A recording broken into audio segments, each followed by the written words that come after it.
यीशु ही प्रतिज्ञा किया हुआ मसीह है। जब परमेश्वर ने संसार को बनाया तो सब कुछ अच्छा था, कोई पाप नहीं था। आदम और हव्वा एक दूसरे को प्रेम करते थे और वे परमेश्वर से प्रेम करते थे। कोई बीमारी या मृत्यु नहीं थी। परमेश्वर ऐसे ही संसार को चाहता था। शैतान ने सांप के माध्यम से बगीचे में हव्वा से बात की, क्योंकि वह उसे धोखा देना चाहता था। तब हव्वा और आदम ने परमेश्वर के विरुद्ध पाप किया। क्योंकि उन्होंने पाप किया था, इसीलिए पृथ्वी पर रहने वाले सब जन मरते हैं। क्योंकि आदम और हव्वा ने पाप किया था, इसीलिए कुछ और भी बुरा हुआ। वे परमेश्वर के शत्रु बन गए, जिसके परिणाम स्वरूप तब से हर एक जन ने पाप किया है। हर एक जन जन्म से ही परमेश्वर का शत्रु है। परमेश्वर और लोगों के बीच में शांति नहीं थी, परंतु परमेश्वर शांति स्थापित करना चाहता था। परमेश्वर ने प्रतिज्ञा की कि हव्वा का एक वंशज शैतान के सिर को कुचलेगा। उसने यह भी कहा कि शैतान उसकी एड़ी को डसेगा। दूसरे शब्दों में, शैतान मसीह को मार डालेगा, परंतु परमेश्वर उसे फिर से जीवित कर देगा। इसके बाद मसीह शैतान की शक्ति को हमेशा के लिए समाप्त कर देगा। कई वर्षों के बाद परमेश्वर ने प्रकट किया कि वह मसीह यीशु है। परमेश्वर ने नूह से उसके परिवार को उस बाढ़ से बचाने के लिए, जिसे वह भेजने जा रहा था, एक नाव बनाने के लिए कहा। इस प्रकार से परमेश्वर ने उन लोगों को बचाया जो उस पर विश्वास करते थे। इसी प्रकार वे सब के सब परमेश्वर के द्वारा मार डाले जाने के योग्य थे, क्योंकि उन्होंने पाप किया था। परंतु परमेश्वर ने उन सब को बचाने के लिए यीशु को भेजा, जो उस पर विश्वास करते हैं।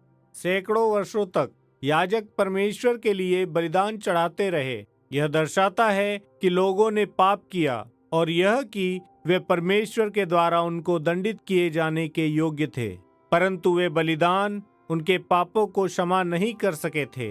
यीशु सबसे बड़ा महायाजक है। उसने वह किया जो कोई याजक नहीं कर सकता था। उसने वह एकमात्र बलिदान होने के लिए स्वयं को दे दिया, जो हर किसी के पापों को मिटा सकता था। उसने स्वीकार किया कि परमेश्वर उन सब के पापों के लिए उसे दंडित करे। इस कारण यीशु सिद्ध महायाजक था। परमेश्वर ने अब्राहम से कहा, मैं तेरे द्वारा संसार के सब कुलों को आशीष दूंगा। यीशु इसी अब्राहम का वंशज था। परमेश्वर अब्राहम के माध्यम से सब कुलों को आशीष देता है, क्योंकि जो यीशु पर विश्वास करते हैं, परमेश्वर उन सब को पाप से बचाता है। जब ये लोग यीशु पर विश्वास करते हैं, तो परमेश्वर उनको अब्राहम के वंशज मानता है। परमेश्वर ने अब्राहम से कहा कि वह अपना निज पुत्र उसके लिए बलिदान कर दे, परंतु फिर परमेश्वर ने इसहाक के बदले में बलि करने के लिए एक मेमना दिया। हम सब अपने पापों के लिए मार डाले जाने के योग्य थे, परंतु परमेश्वर ने हमारे स्थान पर मरने के लिए यीशु को बलिदान के रूप में दिया। इसी कारण से हम यीशु को परमेश्वर का मेमना कहते हैं। जब परमेश्वर ने मिस्र पर अंतिम विपत्ति भेजी, तो उसने हर एक इजरायली परिवार से कहा कि वे एक मेमने की बलि करें। उस मेमने में कोई दोष नहीं होना चाहिए। तब अपने दरवाजे की चौखट के ऊपर और बगलों में उन्हें उसके लहू को लगाना था। जब परमेश्वर ने उस लहू को देखा, तो वह उनके घरों से आगे बढ़ गया और उनके पहलौठे पुत्रों को नहीं मारा। जब यह हुआ, तो परमेश्वर ने इसे फसह का पर्व कहा। यीशु फसह के पर्व के एक मेमने की तरह है। उसने कभी पाप नहीं किया, इसलिए उसमें कुछ भी गलत नहीं था। वह फसह के पर्व के समय पर मरा। जब कोई यीशु पर विश्वास करता है, तब यीशु का लहू उस व्यक्ति के पापों की कीमत चुकाता है। यह ऐसा है जैसे कि परमेश्वर उस व्यक्ति के पास से आगे बढ़ गया, क्योंकि वह उसे दंड नहीं देता है। परमेश्वर ने इजरायली लोगों के साथ एक वाचा बांधी, क्योंकि वे ऐसे लोग थे जिनको परमेश्वर ने अपना होने के लिए चुना था। परंतु अब परमेश्वर ने एक ऐसी वाचा बांधी है जो कि सबके लिए है। यदि किसी भी जाति का कोई भी जन इस नई वाचा को स्वीकार करता है तो वह परमेश्वर के लोगों में शामिल हो जाता है। वह ऐसा इसलिए करता है क्योंकि वह यीशु पर विश्वास करता है।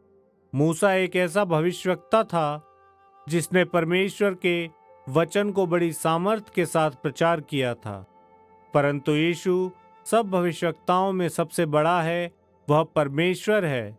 इसलिए जो कुछ भी उसने किया और कहा वह परमेश्वर के कार्य और वचन थे।